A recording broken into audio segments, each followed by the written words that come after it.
Un courant de grâce, la clôture du jubilé d'or du diocèse de Franceville et des groupes Mario réunis à la cathédrale Saint-Hilaire de Franceville, de nombreux fidèles chrétiens catholiques, dont la première autorité du pays, le président de la République, Brice Clotaire Oligui-Nguema et son épouse, Zita Oligui-Nguema. Moment de joie, d'allégresse pour ces pratiquants venus des quatre coins du pays. Louanges et adoration ont ponctué ces instants pleins de reconnaissance.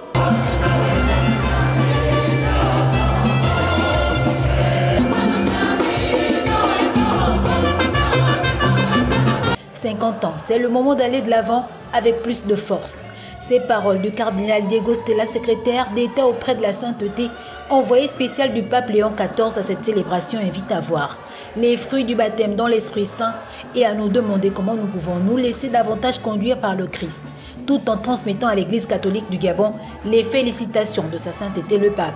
Vous appelez à répondre toujours davantage au projet d'amour de Dieu pour tous les hommes dans votre élan missionnaire, puisse la dignité de la personne humaine, l'attention aux couches vulnérables de la société, la lutte pour le plus de justice et d'équité et le soin de notre maison commune, favoriser le développement intégral de tout homme. Ce jubilé est une période de grâce, de pardon des péchés et de renouveau spirituel. C'est un moment privilégié pour se tourner vers Dieu, renforcer sa foi et sa relation avec le Christ.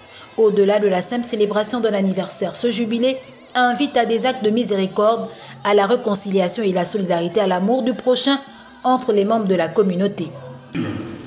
Je vous accueille avec grande joie dans cette cathédrale pour un moment historique. Par ma foi, les fidèles du diocèse de Franceville vous en remercient grandement. Nous nous réjouissons de l'œuvre d'évangélisation dans les provinces de l'Ogooué-Lolo et dans le Haut-Ogooué.